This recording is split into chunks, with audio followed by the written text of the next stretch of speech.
There we go. Hey everyone, and welcome to LinkedIn Trends That Will Dominate in 2025. This is going to be a really exciting live stream. And as you know, times are changing, LinkedIn is changing, and none of us want to be left behind or miss out on any opportunities going into 2025 that will stop us from attracting new customers or growing our business on LinkedIn. So what we're going to be talking about today are the hottest trends that you can expect going into 2025 that you should be building into your LinkedIn strategy right now. And I want to welcome John Espirian, who is like he's my very first guest, and I feel like I got the best. So I'm like so excited. Quick introduction about John. So he is a self-described relentlessly helpful. It's in his LinkedIn headline. Relentlessly helpful LinkedIn nerd, trainer, and speaker. And if you aren't already connected to him, you should be.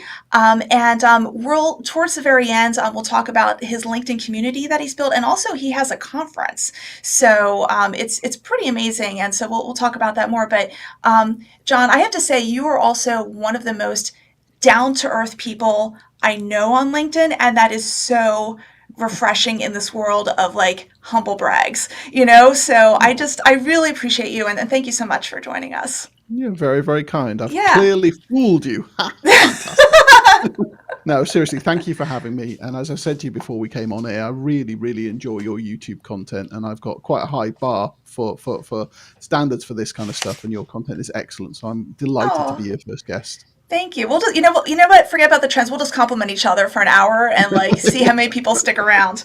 So that'll be good. And by the way, we already have Joanne has already joined us, and she said, "Hello, everyone. Happy to be here." And as a matter of fact, and if you guys notice, I can now put the comments up. Every single live stream gets a little better technology wise. So, anyway, so all of you, please feel free to comment, ask questions throughout. You know, it's not just me and John talking, but also, we want you to join in as well. And then also, Bob is checking in as well. Both Bob and Joanne have been like super supportive, like for quite a long time, and I appreciate both of you so much. Okay, and then also, let's see, HRNG Hampton Roads Networking Group says hello too. So awesome, thank you. All right, so let's get into some overall trends, and it feels like we kind of have to start with AI, probably. Does that sound about right? Because Yeah. if yeah, So yeah, yeah. it's Talk to me, it's John. always the thing that you have to keep an eye out for what LinkedIn are pushing, what is their agenda, and follow the money basically. And it seems very clear to me and other observers of LinkedIn that they are pushing AI hard. And that for me poses a bit of a challenge because I tend to deal with solopreneurs. I'm having one-to-one conversations with Hmm. people, and I'm thinking, well, how can I take advantage of AI to help me in my business? Yes, But and maybe we can come up with some ideas on this call. But yes. if LinkedIn are pushing it, that means that if you make use of that feature, perhaps you'll have greater visibility in the feed and through your profile, and that's something that I suppose we all have to take notice of. I mean, are you using AI yourself, Brooke?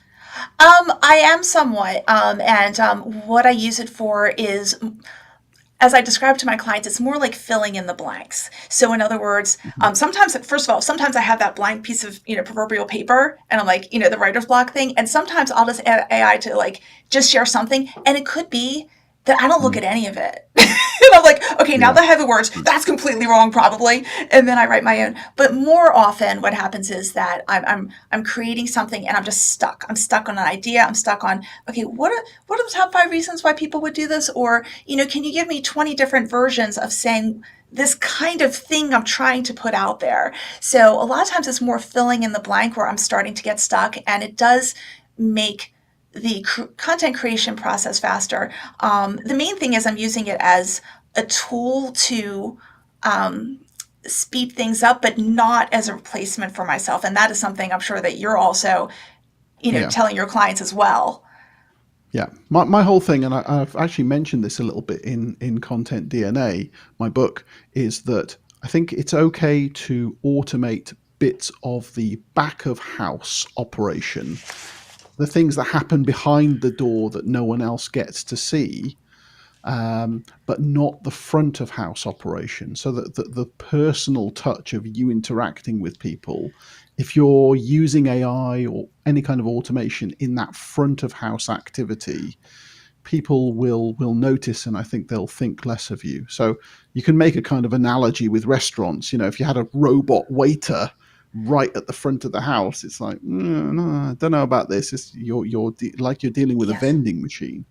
But you could operate things behind the scenes to, control the temperatures of your fridges and all sorts of things that no one needs to see, but they still save you some time. So long as you're thinking in that way, I think you'll be okay. What I see a lot of people seeming to do is they're writing posts with AI, they are writing comments with Oh AI, yeah. they're sending We talked about that. cold direct messages, pitches, obviously generated by some computer that's just scanned your profile. And I can sense that that's going on, and I'm just going to immediately disconnect when someone does that. Yeah, yeah. I've even, for example, because as you know, you and I see a lot of stuff in our newsfeed from other LinkedIn professionals, Hmm. because just that's how it is. And I can't tell you how many people are like, LinkedIn copywriter, and then I go to their profile and it's clearly all AI, and Mm. I'm like, really? I know you Yeah. could have done better. And I will say there are two things that are, I don't want to make this a whole complaint session about AI, but we'll mention this.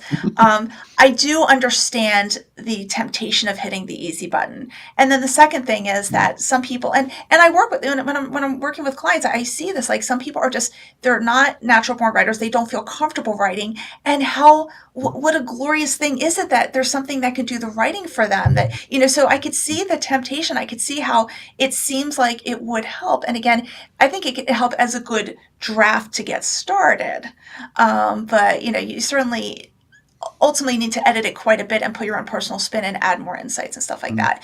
But Have you go ahead. tried the tool that lets you enhance your profile headline and about statement with AI? Because I've given that a spin, and it's like, wow, you've taken my writing down a few levels. You've watered everything down and Yes. made it really boring and generic and neutral, and there's no Yes. personality left at all. So Yes. be wary if you're going to use something like that. Yeah, I think I did.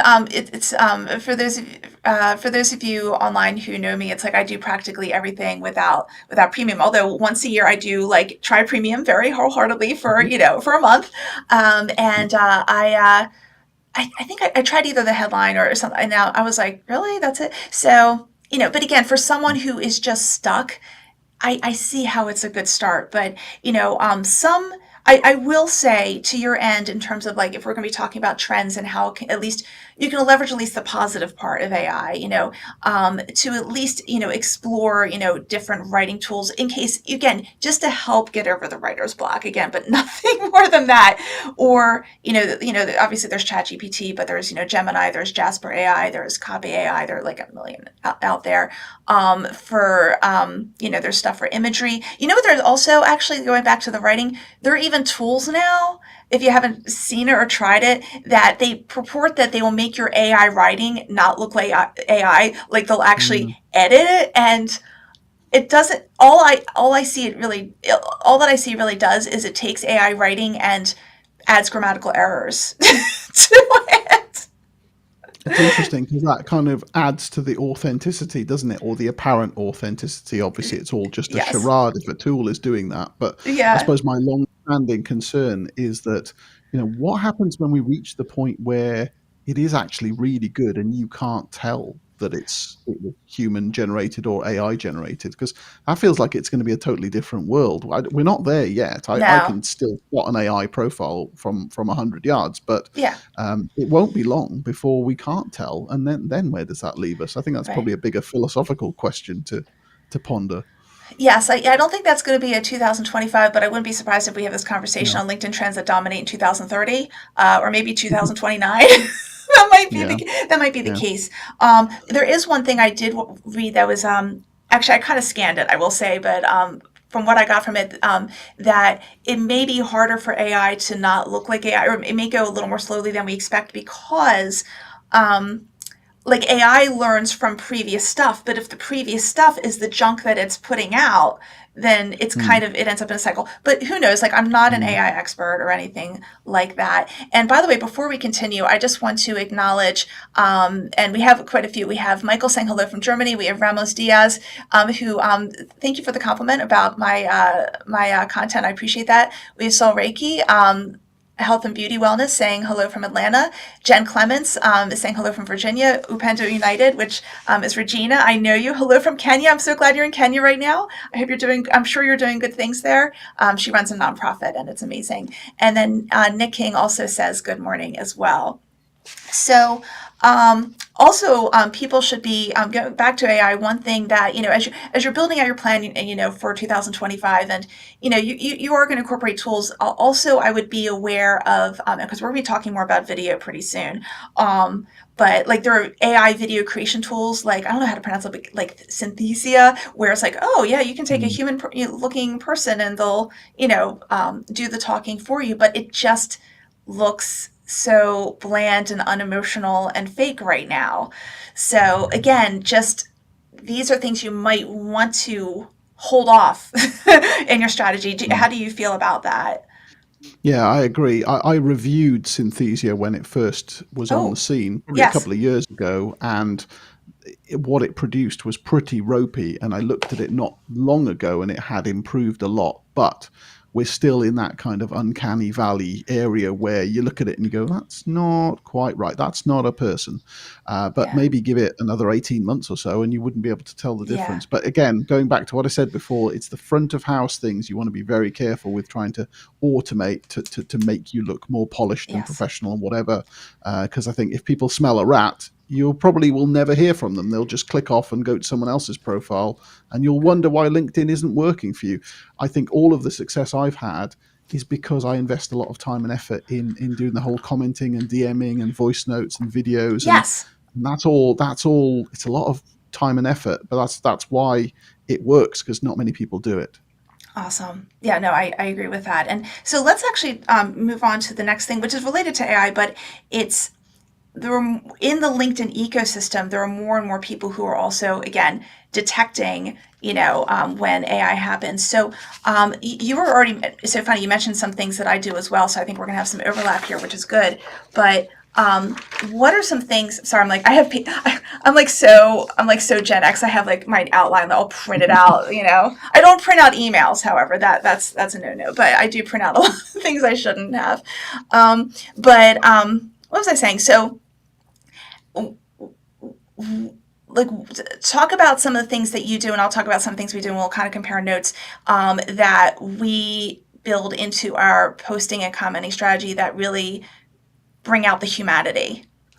Well, I think the whenever you post, it's really the start of a conversation. So it's not just you shouting into the wind. It should be you um, being at a table and tinking your glass and standing up and saying, let's talk about this thing. What do you guys think? Yes. And just being the good host that other people can turn to when they want to have interesting work related conversations, and keeping that going as much as possible in the comments. So being responsive to comments that come in, asking subsequent questions, not giving sales pitches when you make comments on other people's posts, because I see a lot of that as Yes. well. Like, And a tactic that I think a lot of people miss out on is the fact that you need to try and move as much of the public conversation via comments into the private arena as possible, because yes. that's where the relationships really develop, and all of the work that I've had, all of the referrals, all of the direct leads have come from those direct messages. So Yes. you start in the comments and just kind of gently translate that into the DMs and start learning about people, and that's where you get your business. Absolutely true. And what I've also found, and I did a video about this recently too, is like the more you can also say, hey, can we just have like a side conversation and get to know them? You can maybe refer business to them or give them the next opportunity because it's not just about everything coming to us. Yeah. This should be a give and take.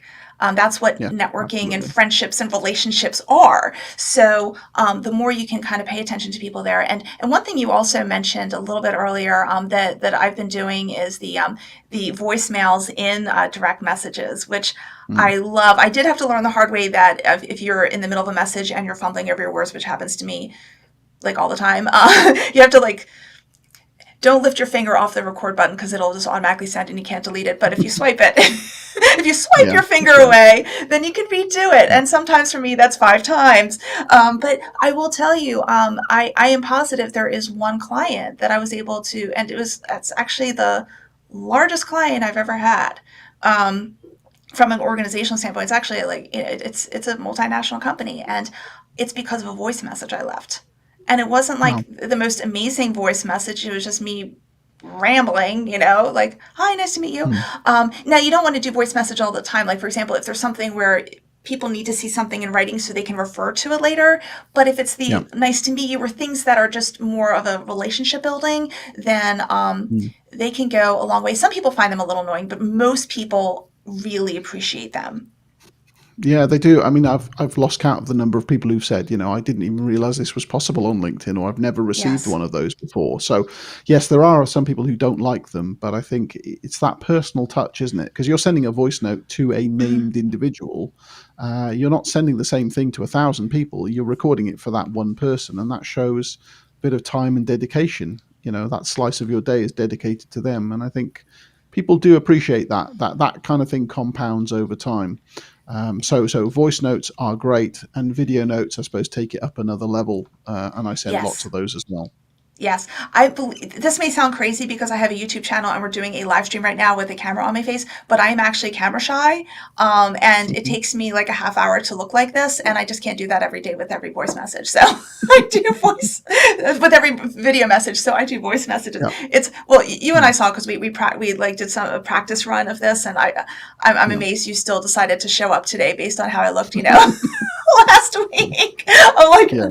I can see the micro expression of shock, but no, but yeah, like so. What I would also encourage everyone, and based on everything John and I are talking about, is like build into your strategy and like really honestly ask yourself, what can I do? What specific personal touches can I make? And Mm. some things, and I want to get a little bit more diligent about this. I've done it a couple times, and I really like it a lot. I think you do it more often than I do. Is adding like GIFs or photos to a comment because it just adds Yeah. again things like that. It's again it's so much more personal.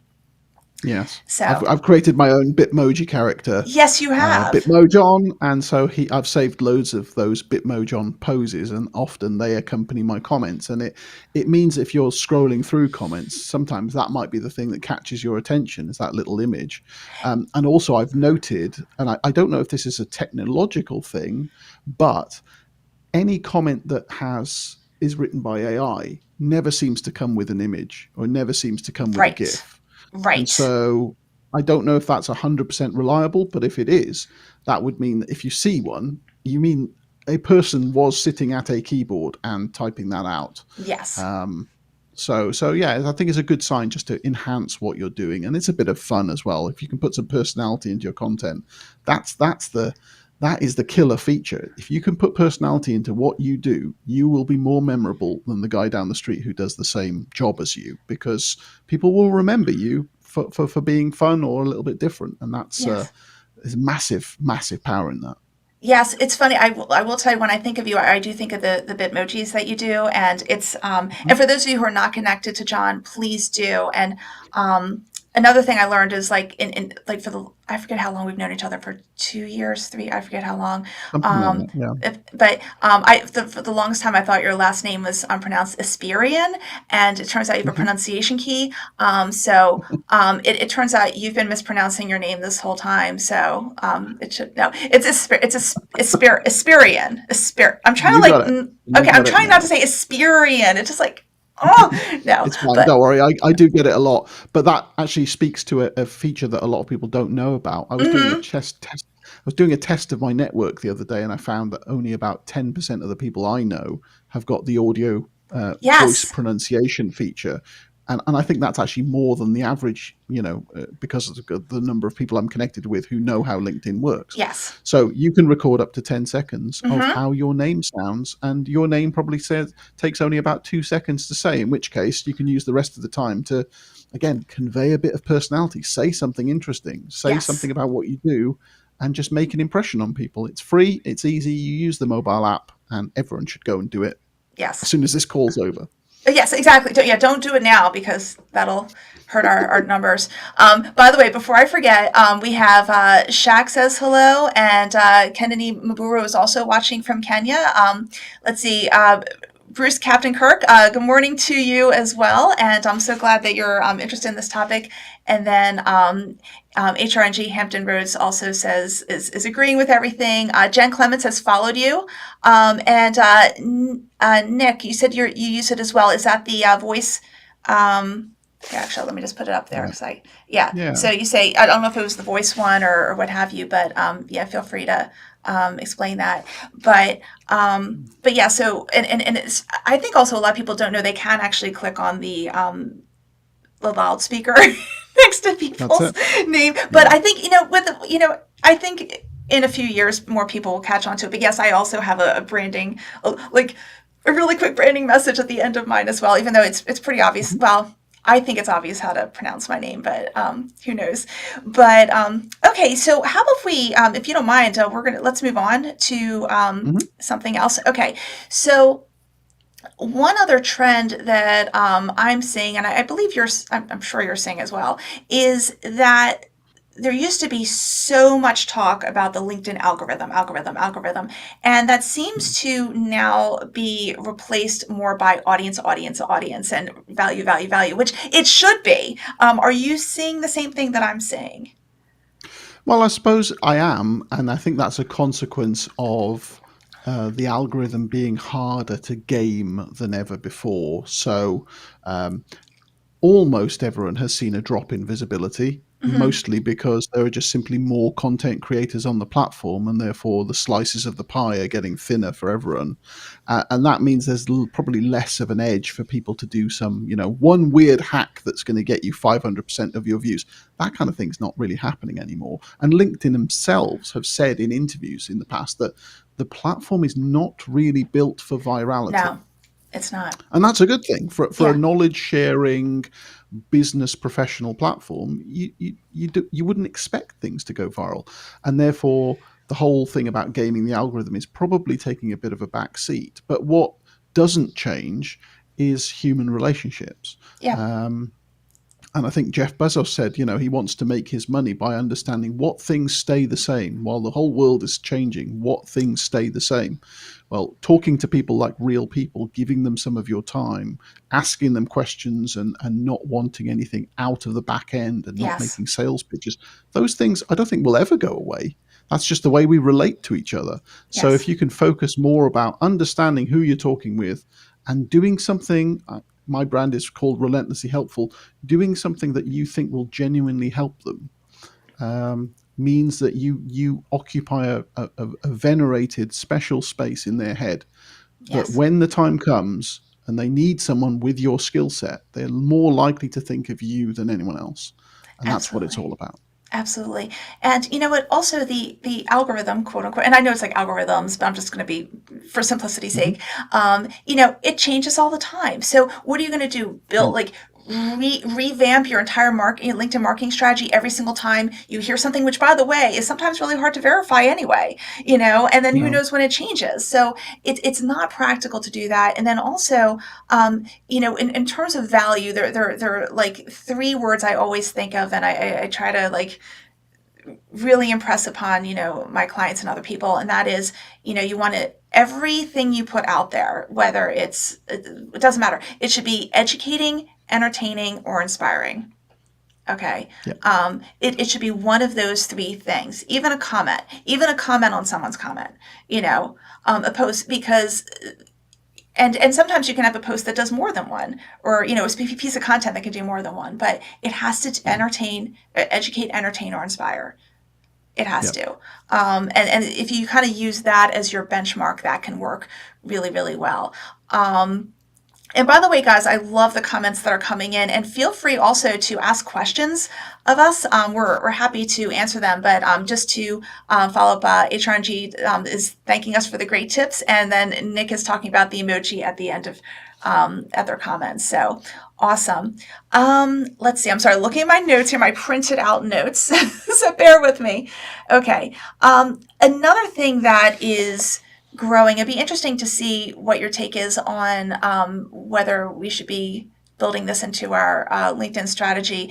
There's more and more speaking out, regarding ethics or causes that we, stand for. Things that I've seen are, for example, mental health awareness a lot, especially in the workplace. Sometimes like ethical business practices. I mean, there's nothing wrong with talking about it, but it's a matter of, is this something that should be at the forefront or a key part of our strategy? What are your thoughts about that? Yeah, I think so long as it's not performative and it's something that you genuinely believe in and it's something that would come out in natural conversation if you were actually face to face dealing with someone, Hmm. then absolutely some of those topics are ripe for good conversation on LinkedIn. I think what some people fall into the trap of is they'll see other content like that is kind of maybe authenticity led, and they'll just think, well, I can get visibility by saying the same sorts of things. That's the wrong reason for Yes. doing it. It has to be natural for you. So if you are quite an outspoken person and you don't mind challenging the orthodoxy, and you are maybe, politically motivated, and that's the kind of thing you really talk about, then absolutely LinkedIn can be a place for that. But if Yeah. it's performative, if it's bandwagon jumping, if it's things like that, then really people will know that you're faking it. In which case, just don't fall into the trap.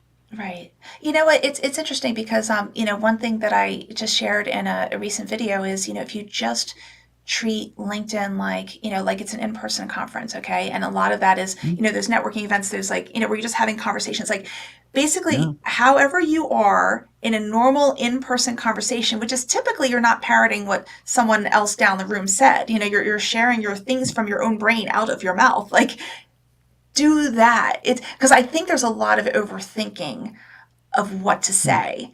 And yeah. really, it should be like, what should come naturally that supports your overall brand. Oh, and by the way, we do have a question from Yvor PPC. What about strategies like messaging people in groups that is not working anymore? Any new loopholes? So I'll read that again. I don't know, John, can you see the question, or do you want me to read that again? I Or think. Well, I heard what you said. okay, got it. Okay, go ahead. Yeah, I think you need to be careful with things like that. LinkedIn has just made a change, for example, so that if you attend a live event on LinkedIn, you can no longer go and get the attendee list and message those people for free, because a lot of people were spamming through that route. You can still message a limited number of people Hmm. who are in the same group as you, who are not connected with you. But again, I think you need to just make sure that it's not spam. It's a message that the other person would really want to receive, and it's not a sales message or anything like that. But as a route into starting a conversation, look, there's some common ground. We're in the same group, and I saw that Yes. comment you made, and I found that really interesting. That's perfectly fine. But what I see sometimes is people going, "Oh, that event has got 1,000 people. So if I join the event, then I can spam all of these people. Or that group's got 200 people I'd love to connect with, but I'm going to join it so that I can get the membership list and then spam those people." Again, totally the wrong reason. Yes. And people will probably sense that in the way that you communicate Yes. with them, and therefore, shut down those conversations. Yeah. So if you're doing it for the right reasons, great.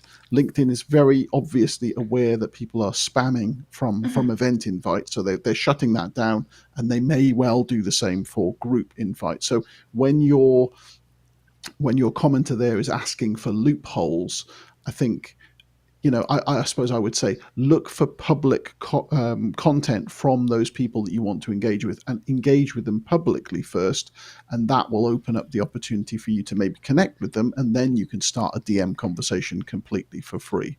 Absolutely. Also, keep in mind that people who have a premium profile Most of them have got the open Mm-hmm. profile Yep. feature enabled, in which case you can go and message them for free. I am one of those people. So even if we don't connect after this call, you can come and message me, ask me a question completely for free. And you won't be using up any credits or anything like that. So Right. for a lot of people, there is no loophole that's needed because it's actually free to message us. And a lot of people Yeah. don't realize that. Yes, I think I found it was about like because I did my own like little informal study. It was about 50% of those, for me at least, 50% of those people Mm. who had premium. I could basically like go ahead and message them, and it just worked automatically, which was really nice.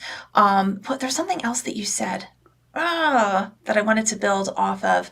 Um, yeah, What about like do you in want terms of people in groups spamming and people, it's yeah. like, your choice is to turn off 200 people or impress and build a connection with 5. Which one do you want to do? Mm, yeah. Because you'll be lucky if you get anything out of the spamming. Whereas, there's a lot more that can come out of a much smaller group where you're just having, real conversations. And also, you had mentioned, about finding people, through comments and commenting back, or, through their posts and Mm, commenting on their, and, that yeah. is something that I do a lot because to me, there are almost two different ways to connect with people. One is, and this is the way I do it because contrary to popular belief, I am a major, major, major introvert. um, I try to join in a conversation in a post. And if they Yeah. comment back and I feel like they've acknowledged my existence, then I'll reach Mm, out to connect with them. And that seems to be good. But for people who are more bold, you can go ahead and just, connect and maybe look at their profile and say, oh, here are, maybe there's a point in common you have, or there's something that, sparks something, because not everyone posts mm, also. It's a yeah, small that's percentage right. of people. So there might be some other clues that you have. But so you can be bold and reach out and connect. But I personally prefer, most of my clients also prefer the introvert route. But Yeah. it could be that I attract introverts. I don't know. Maybe I'm in the minority here. I'm not Mm. sure. I do say in my training that wherever possible, you should try to personalize your invitations to people and write a message that would make no sense if you were to send it to someone else. It should be that level of customized. Now, that's difficult these days because Yes. LinkedIn have, in their infinite wisdom, decided that free accounts should be allowed to send only 5 or 10 or 10. 20. Most people have got 5 now, Yes, actually. I have 5. That's the Yep. new limit. Yes, so only 5 personalized invitations per month, and that poses some challenges. And I've noticed that some people are now, leaving comments on other people's posts saying, "I want to connect with you. Please send me an invitation back." And it's like it's a proxy for them trying to send a Yeah. personalized invitation. That's not personalized enough, I don't think. But if you can send a personalized invitation, it's always a good idea because if you reach someone who's really busy, let's say a quote high value person, they might have hundreds of incoming invitations. And if you don't stand out in some way, you might have that bad opportunity where they suddenly decide to clear out all of their incoming Hmm. ones because all of them are empty and they're just busy. And so they just flatten the list, get rid of everyone and you're Yeah. gone. So try and make the effort to impress them through the comments if you can, Yes. but through a personalized message in the invitations if you can too. Yes, and for those with free accounts, what also happens too is we only have 200. For if we do use one of our precious few personalized notes, Mm, we have a 200 character limit, whereas on premium it's yeah. 300. And when I was playing with premium, like, oh, look at this! I have 300 characters. It's like it was like a godsend to me. And then when I get back, Yeah. I'm like, oh, no, I have 200, and now I have to pick and choose. Mm, It's like you have to pick your favorite child, like who gets the personalized note. It's really horrible. But I will say also, if I do feel comfortable that when I'm in free mode, which is 11 out of 12 months out of the year, if someone, if I'm already having some type of commenting conversation, I feel comfortable just hitting the connect button because they know there's a real person. And then once they accept it, which yeah. they almost always do at that point, then I will send a personalized note, which I have a lot more Yeah. freedom to. And that seems Sure. to work as well. But Mm, I like your idea of, like write it so that it wouldn't make sense to anyone else. yeah. That's a great way to think of it. And let's see, I think we have some more comments here. Let's see. Let me go to Ramos. Okay, so this is Ramos Diaz, and who says, "How do you recommend to handle a multilingual LinkedIn profile? Should I post double or have the translation in the same post if it's longer? Okay, so this has come up a few times inside the Espresso Plus community because we Hmm. have some translators and interpreters there. So we've done limited testing on this, but we found that posts that are in English will get 12% better visibility than posts that are in any other language. Mm. Posts that are in two languages won't get the same level of visibility as posts that are in one language. So you need to kind of pick a language and use that. And of course, if you choose one of the 36 supported languages on LinkedIn, then the person reading your post should have an option to auto translate Yes. what you're writing. Now, some of the translators in my community are a bit perturbed by this feature because what it ends up doing is producing a muddy version of Yes. their beautifully crafted language. So Yes. what they do is include a short line at the end saying, I wrote this post in French. Hmm. If you are, if you're seeing it in any other language, it has been auto translated. So just to I've tell, seen that. look, my language is Yeah. a lot better than what you're probably reading. And it's just a little note kind of Yes. linked to LinkedIn and the audience that it might have been translated. Yes, and it's funny because like I'm like an aspiring polyglot. That's like one of my huge hobbies, like outside of Hmm. my Yeah. life, normal life. And it's and my training actually, my I got a degree in French technical writing and translation. And you Okay. actually have to be, Google Translate wasn't around at the time. The internet wasn't around at the time. Hmm. That's how old I am. Yeah. But if just clicking on Google Translate again, it's not going to understand the Mm. subtleties and sometimes idiomatic expressions or anything of that nature. So Yeah. and really the best translators are the ones who write in their first language basically. Yeah. So anyway, Ramos, that was a very good question. We have a few more. And Jen Clements asks, I am a newbie on LinkedIn. What would you say is a top tip to make LinkedIn work? Do you mind if I start with this one, if that's okay? Of course. And then, okay, thank you.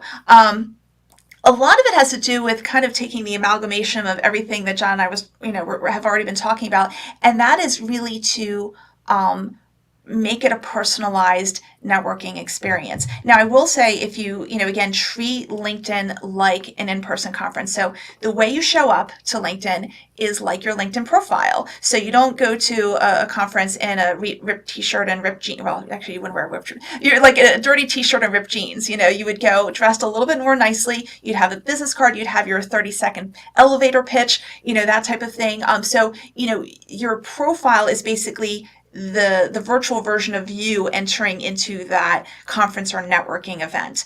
And then, when you're DMing people, that would be almost like those, individual conversations. When you're commenting on someone's post or you're commenting in comments, those are, again, those are additional conversations. So you're entering into conversations and building relationships. But I will say it does start with a profile.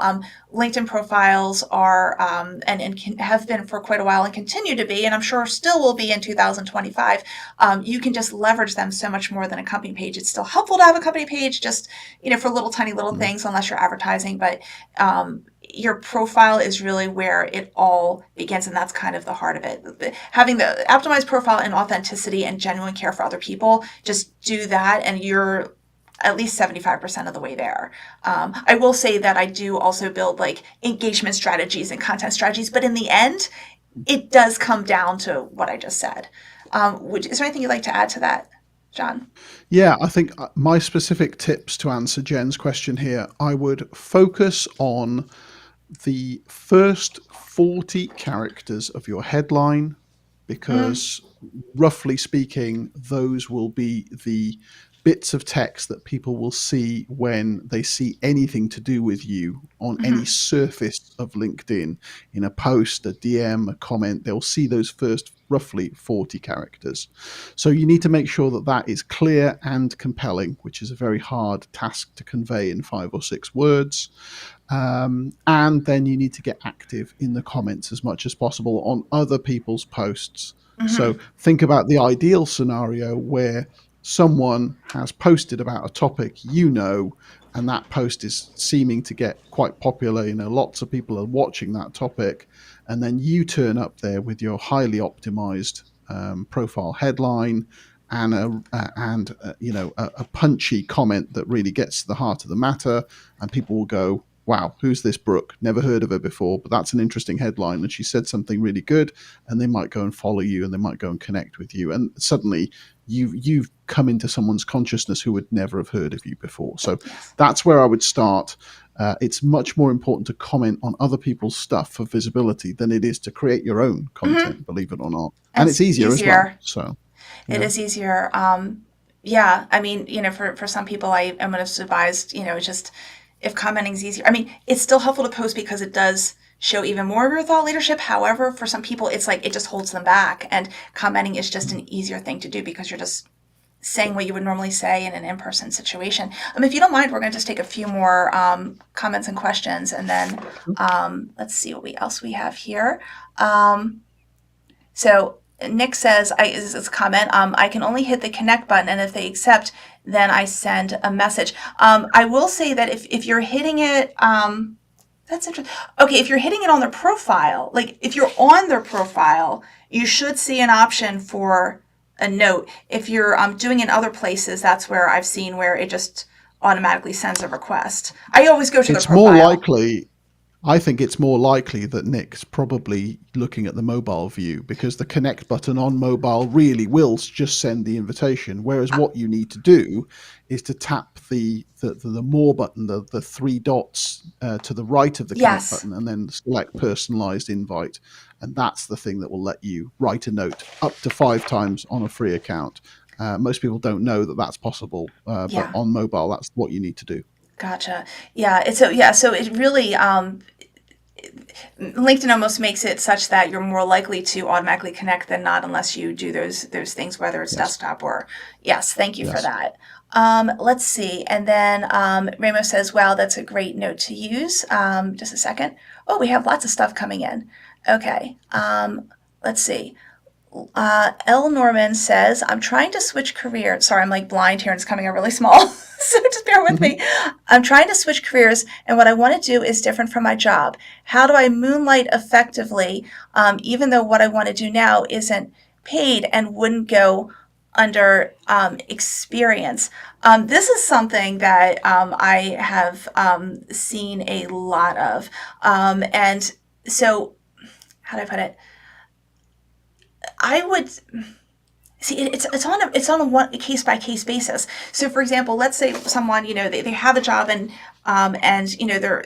they're current the side business they're either building or they already have, they're trying to like make that their full time, but they're trying to balance it. Mm. A lot of it has Yeah. to do with what are the how would your employer feel if you optimize your profile for your side gig versus your current one. And sometimes the employer doesn't mind because maybe they're more B2C or something like that.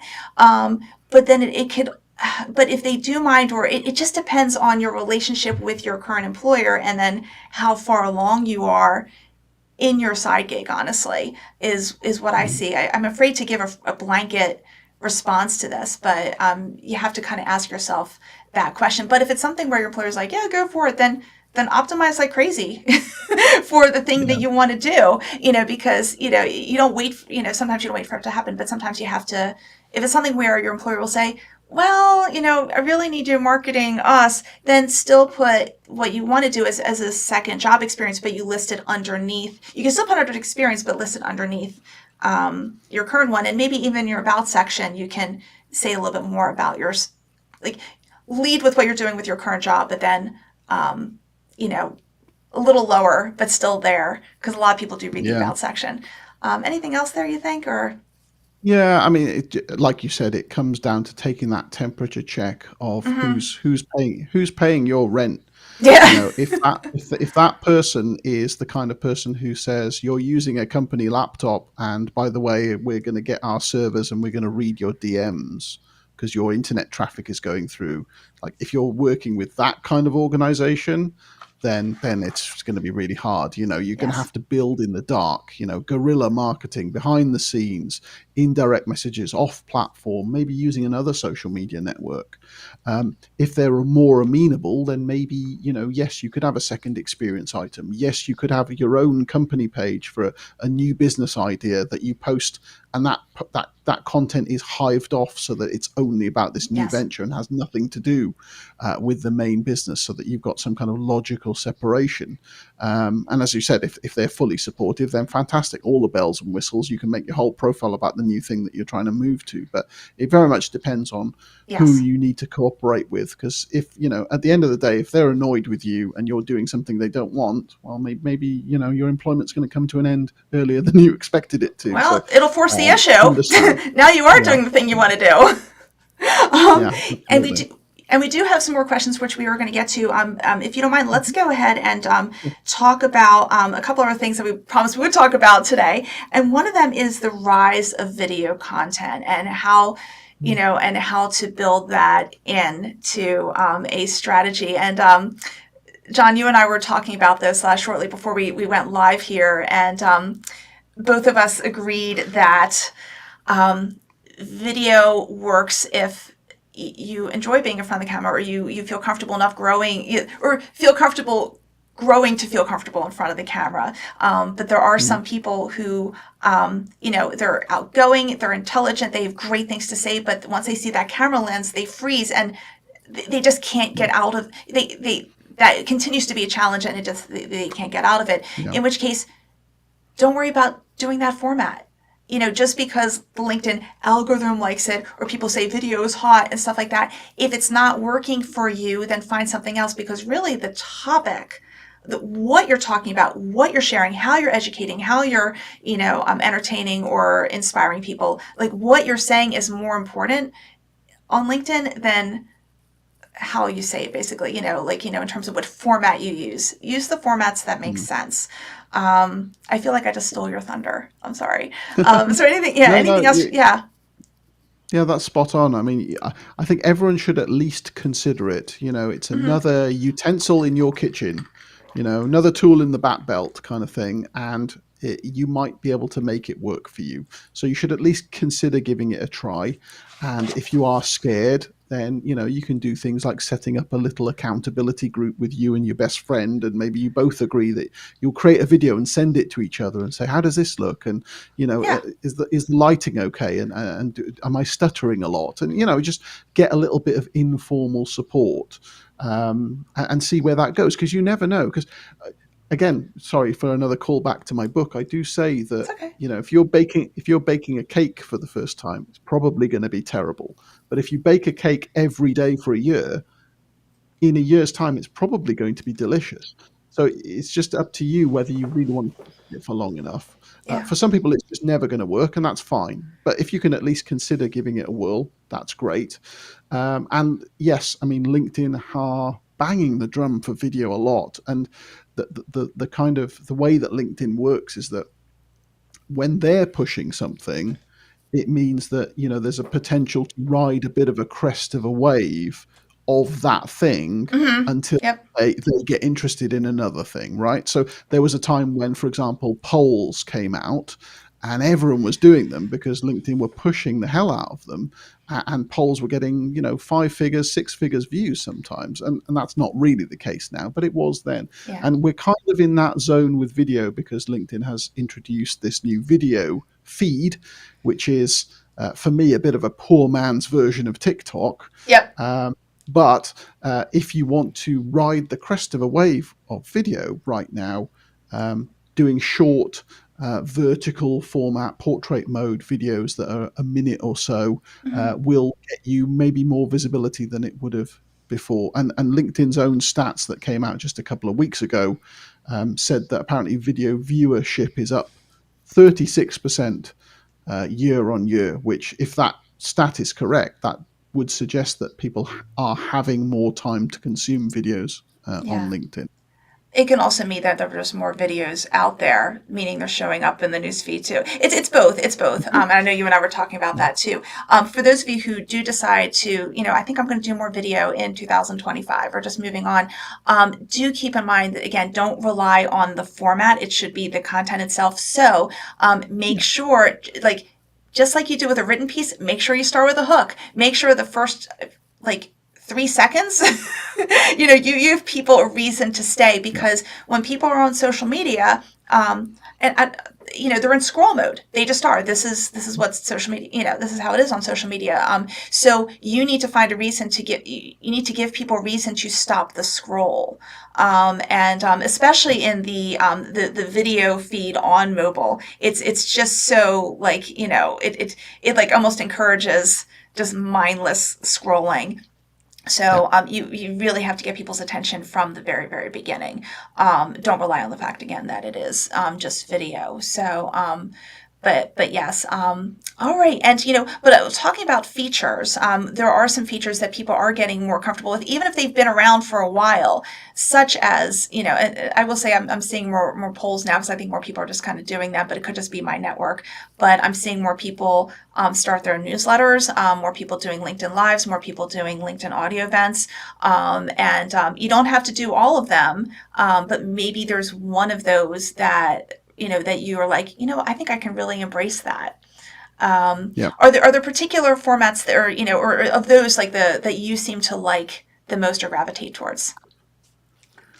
Yes. So this is, for me, this is the comparison between things that are short-lived or ephemeral and the Mm-hmm. things that are long-lived or eternal. So ephemeral versus eternal.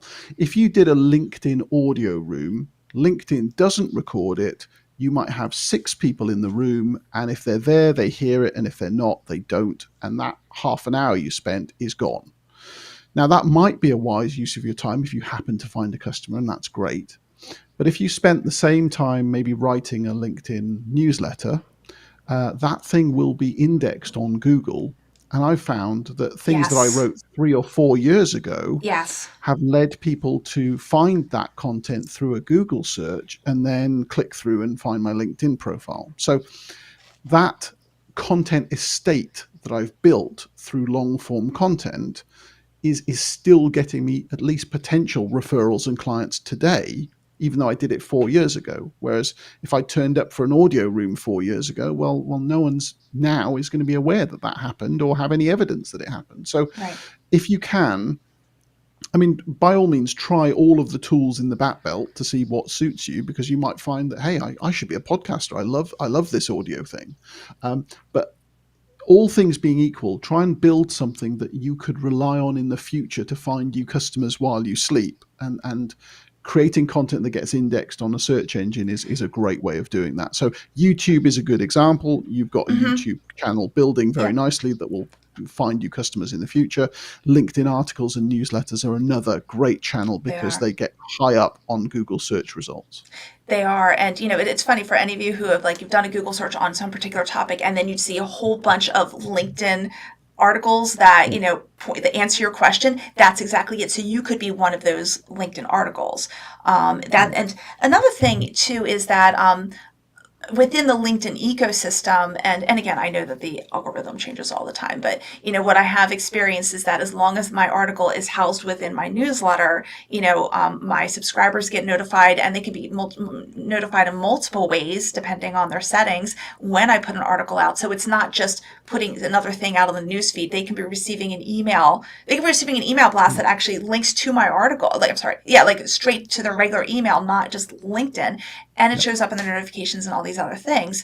So I found that really helps immensely too. But yeah, the longevity is good. The other thing I just want to build on what you're saying too is, if you're like, well, I don't know if I should do a LinkedIn, I don't know anything about, a LinkedIn audio event. Likely you'll be invited to one, or you can always, find one to join. See if you can join in one and just listen. Sometimes it's really helpful just to kind of be a guest and a consumer of these, and then that can also help you gauge, what's going to make sense. But the key is, there's no one right answer for everyone. Everyone has a different style, a different tolerances, different resources, different personalities. So it's a matter of creating a strategy that makes sense for you. Don't feel like you have to fit into a mold, but it is helpful to experiment. So we do have a few more questions, and I really appreciate all the questions here. Let's see. So Yavor says, what do you guys think about asking the prospect for permission to create and send them a personalized video via in-mail or DM? It's very personalized, and people are eager to watch the video. I'm wondering if this question is regarding like a different kind of video rather than the video DMing that John was talking about that he sometimes does. Where it's just natively through the. I'm sorry, I'm holding my phone here. That's my husband, by the way. There we go. Sorry. That's just natively through the LinkedIn mobile app. I personally, if someone says, hey, do you mind if I send you a video? And then it's kind of like this sale. It usually ends up being something very salesy, but if it's just like hey, Mm. really nice to meet you, or I saw that you posted something really good. I'm sorry, I'm looking at my phone here. Let's do it this way. There we go. I saw you posted something, really awesome. And, here's my thoughts about it too. Mm. I think it's the nature of the video more than the fact that you're sending a Mm. video. Yeah, Does that I sound agree. about right? I wouldn't send a video to someone unless I was fairly confident that it was going to get a good response. So, Mm. for example, if I ever connect with someone who's a YouTuber or a podcaster or someone who's spoken on stage, for me that's an experienced media operative, in which case me sending them a video will be no problem at all. That they'll have received stuff like that before, or it won't freak them out at least. Yeah. Whereas if it's someone who hasn't got a profile photo, they're almost never active, they might not even watch the thing that I'm going to send them. It's like, is this a good use of my time? No. And just to add to what you said about sending a native video, actually what I tend to do is, because I do so much of my stuff through desktop, is I've got a Google Chrome extension for a free video tool called Vidyard, which is very similar to its more popular alternative, which is called Loom. Yes. And with that, I can put a small version of my face on the screen, and it records my screen. So what I often do under the premise of being relentlessly helpful is, if I'm going to send someone a video, I will record their profile with my face occupying a tiny proportion of it to say hi to them, because then maybe I can give them a little tip about something I spotted on their profile or in their content, but also so that when they receive it, they know that it's not automated or anything, because they can see a face, but they can also Yes. see their own profile and they can see their name on it, and they go, this is a message just for me. For me. So that's a completely free way of messaging people. And there's no time limit on it either, because if you send a native video through the mobile app, you can't send more than 2 minutes, although I don't think you'd want to send more than 2 minutes, but you can't. It'll just cut off at 2 minutes. Yeah. Whereas with this, you could say, that thing you asked about, by the way, I've seen that. And if I go to your profile and click this and click that, this is where you need to look, and hope that helps. Well, that's massive value. You're not selling anything. You're trying to help the other person, and you're showing it's personalized and it's free. So I do that Yeah. all the time. And people are like, wow, I've never received a personalized video before. And I'm like, well, let me show you how to do that as well, because it's Yes. it's dead easy. And all of a Awesome. sudden you start being remembered as someone who's, like providing helpful stuff. Exactly, exactly. And then when people need your products or services, they're more likely to think of you than someone else. Because again, you've also just kind of, and how do I put it? People are going to gravitate to you a whole lot more. So no, I Yeah. totally agree Yeah. with that.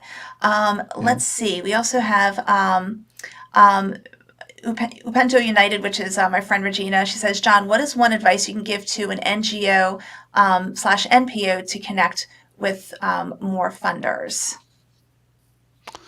More funders. Well, I suppose I would think about what the demographic is like, so that you can do an accurate people search, right? Because what you want to do is think, what does my ideal client look like? Mm-hmm. What kind of public behaviors would I expect from them? Is it their locality? Is it something to do with the size of their organization? Is it to do with something to do with the type of content they put out? Is it a hashtag that they use? You need to try and work out what the ingredients are to narrow down a list of people, and then look for the people who are actually active posting stuff, because that'll be a very small proportion of that total pool. And then going beyond that, I would say if you find a really high value client, if you will, you need to think, who else is in that organization that I could make connections with? Because sometimes, instead of kind of shooting for the Hollywood person, that the real mover and shaker at the top, if you can connect with people a couple of layers down, so that you kind of you're in the community, you're in the organization, you know people there, you can reference those people in future conversations, then the leaders will be much more likely to entertain a conversation with you. So there's a lot of groundwork involved in doing the search, narrowing Yes. it down, finding the relevant people. But if you do that, you might set up some Zoom calls that you would never have had a chance to do before. So there's a whole kind of strategy around it. But Yes. that's where I would start, is building a good list, paring it down, and being very, very targeted in how you approach people. And again, not trying to push the sale, as it were, straight away. A lot of my clients I've known for like 18 months before we've done any business Yep. together. So it's a Yep. long, slow burn, but it pays off in the end. Definitely. Definitely. And Regina and I have talked like a million times, so I'm not going to say anymore because she's already heard everything I have to say. So I appreciate your insights are awesome. Let's see. HR. Sorry, let me go ahead and. So I'm so used to this. I'm just getting used to the commenting thing. It's funny because like I give the impression of just like new technology comes out and I can press all these buttons, but I learn it just like everyone else does.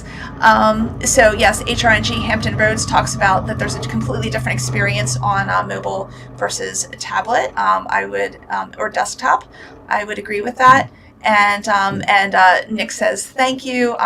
Bruce says personalized invitations make it easy for the recipient to remember me.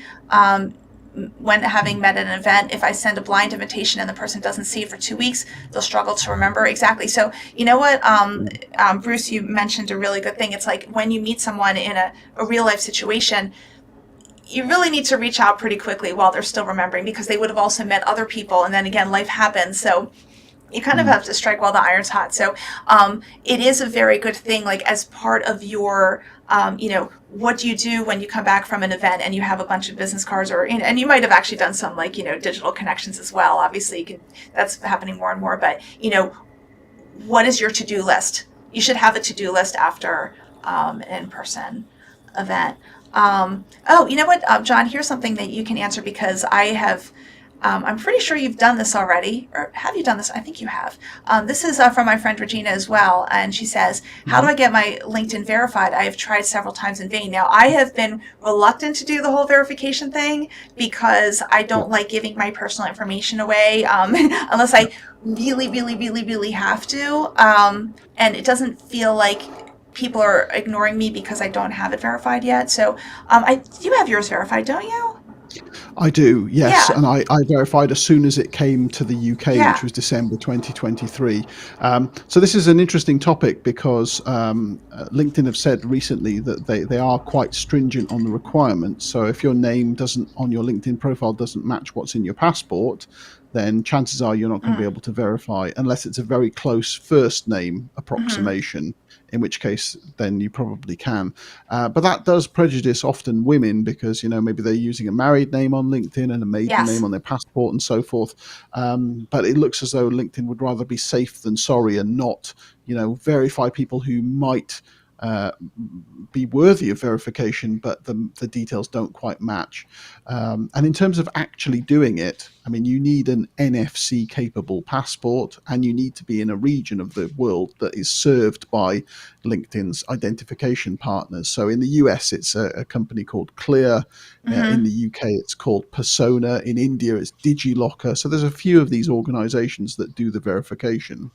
Um, and is it a privacy concern? Well, unless you know under the hood exactly what those companies are going to do with that data and what LinkedIn might Yeah. do if they get any of that data, you can't say for certain. But we are told that LinkedIn only receives basic confirmation from the third party, and that the third party's business is verifying people. That's all they do. They don't do anything else. So Yeah. it's up to you as an individual to say, do I trust my data with these people? And if you don't verify. Yeah. However, let me Yeah. just say one other thing about this. LinkedIn have announced that they have so far verified 55 million accounts. Their target for 2025, we don't know if it's the start or the end of 2025, is 100 million verified accounts. And there are more than a billion accounts on Mm-hmm. LinkedIn in total, Yep. which will include a load of fakes and duplicates and all of that stuff. So LinkedIn's goal is to verify around 10% of the account user base at some point next year.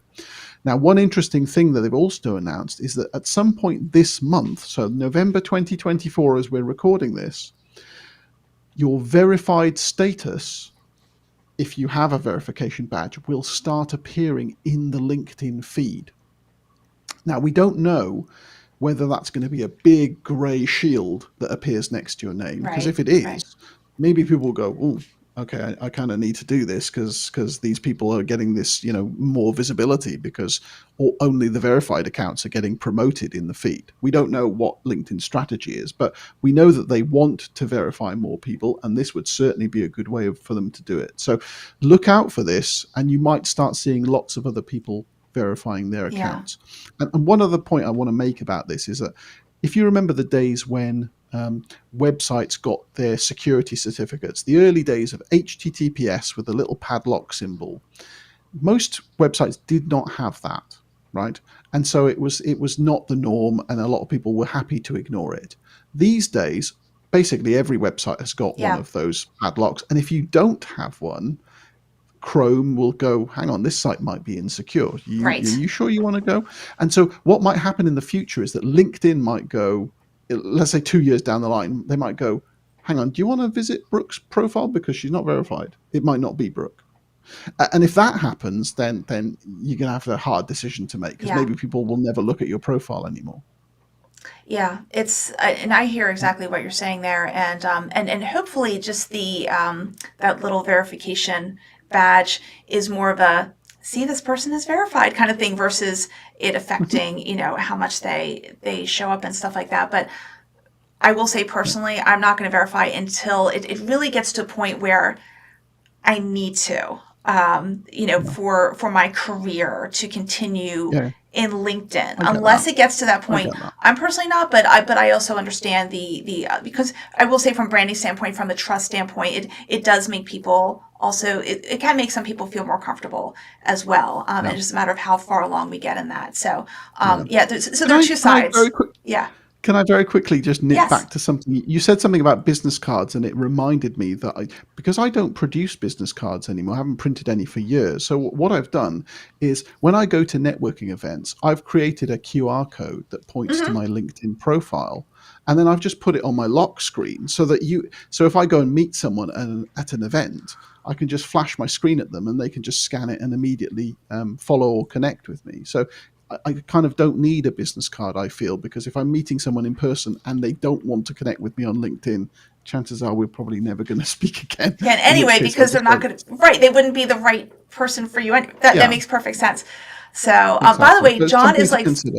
yeah, by the way, John is like full of these amazing tips. Like he always comes up with things. I'm like today you had, well, okay, I saw it today, maybe you posted yesterday, but I saw it today, about, and it wasn't about LinkedIn, but it was about, having your, browser bookmarks where instead of having words, you have emojis to represent. Yeah, It's to like save little space. things like that. It's just, they Yeah. seem little, but they add up. So I love your tips. I love your tips. Oh, Let's thank you. see. We have a few more. I want to also be mindful of time. So I'm just going to kind of read off a few of these actually, and then I'll. Nick talks about being a little bit nervous about verification, but is considering it. Osama is saying that it's very informative. Thank you. And then Bruce says that I've heard LinkedIn measures dwell time and yet longer posts get fewer readers. Please dialogue on length of written post content and length of video posts. I would say that, again, I've also heard that the longer the post from an algorithm standpoint, the better. But my belief is you write as much as needed to do that content justice. So if you just Yeah. like, I literally just wrote a post. It's not scheduled to go out till next Monday, but I literally I have an image, and my caption says "Nuff said." Like, there's nothing else I could say, and Mm. why?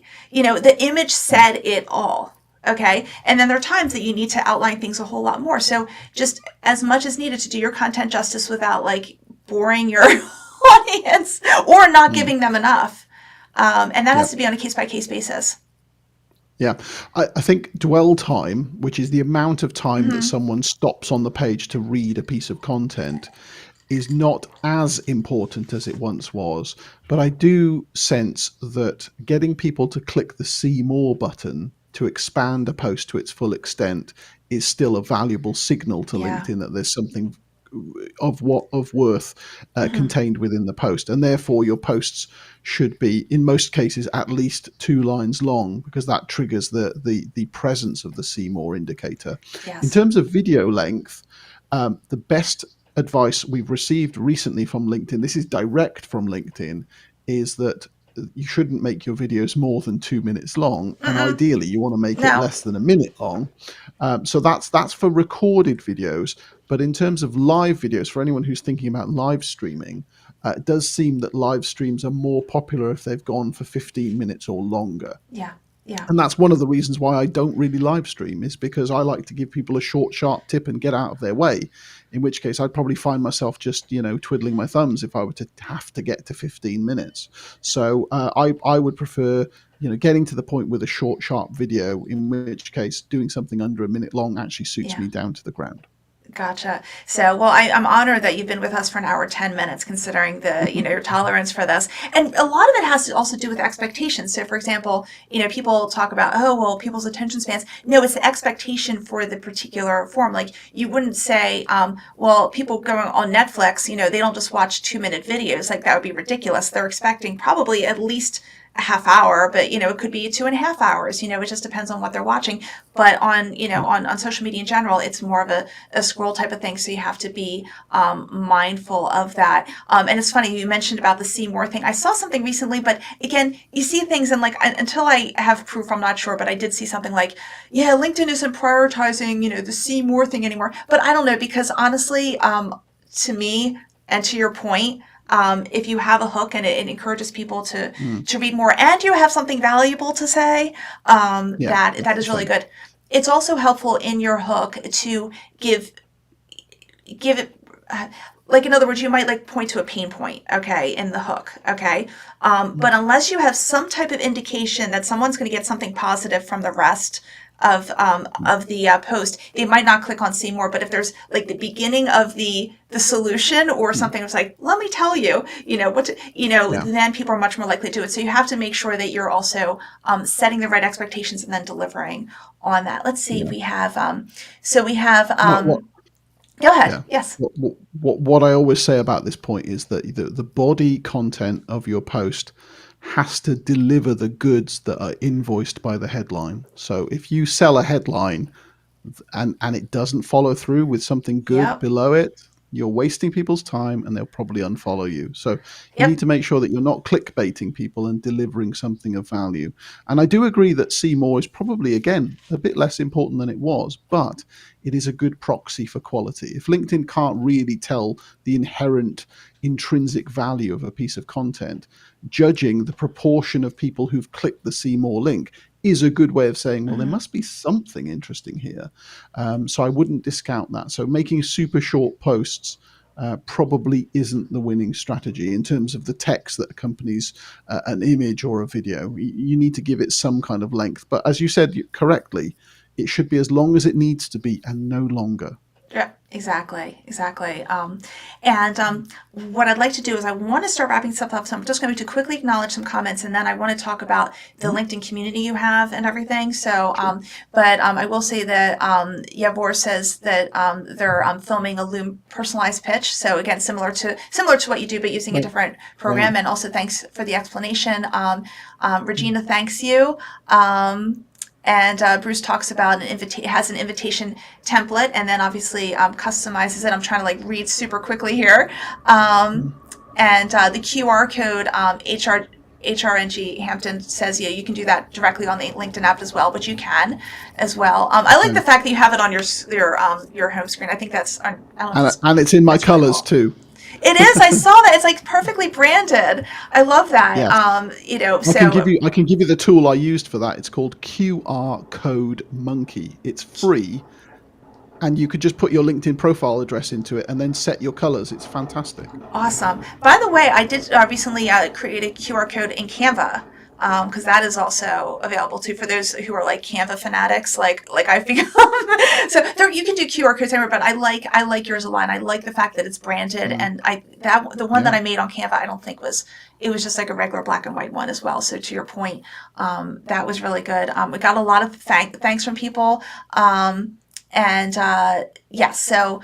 Okay, and then also Joanne, who is actually the first commenter, is the last comment here, and she says, "Thanks, Brooke and John, for having this event today." So she's actually the good, the bookends here for the comments, and I Nice. appreciate that. So just really quickly, in terms of what we do, and I'm just going to just for 5 seconds, I'll talk about myself, but I want to focus on John here. So I do personalized one-on-one consultations with business owners and organizations and marketers, and really everything I do is one-on-one. Now, John, you do that, but you were I'd love to talk especially about is your Espresso Plus community, and also your Uplift Live conference. So if you can speak to that. Yeah. So just briefly, Espresso Plus is a private community for usually individuals or small business owners or small companies who just want ongoing support, learning, and discussion space for LinkedIn best practice, but the general topic of online visibility and content creation and Mm-hmm. personal branding, which I've written a book about. So that's the Espresso Plus community. We've got about 150 members from all around the world, and we meet regularly, and we've got a private discussion space and our own podcast and a video library and a few other things going on. So that's my main actually day-to-day work, is supporting that community on a one-to-one basis and helping them just earn more money and be relevant on LinkedIn. And then Uplift Live is the other thing, which is the conference that we've created in the UK, because LinkedIn don't actually run their own conferences. And we thought, well, let's make an unofficial one. So Yeah. this year we created the first version of that. And next March, we're coming back again in Birmingham. We've had international speakers, and we're live streaming it next year as well. So people around the world who can't join us in Birmingham can watch it online as well. So it was a wonderful event, and we had 170 people there, and That's hopefully awesome. we'll have more. And if it grows, we'd love to bring it to the USA, and who knows where it might go from there. That would be amazing. That would be super amazing. Because like right now, I just haven't had the chance to to fly out there. So I would love Yeah, to. sure. I very much look forward to going, no matter where it is. So John, thank you so much for joining us, and everyone who had comments and questions and everything. We really appreciate you a lot, because that's what keeps the conversation going and makes live streams interesting. So thanks to everyone, and I hope you guys all have a great day.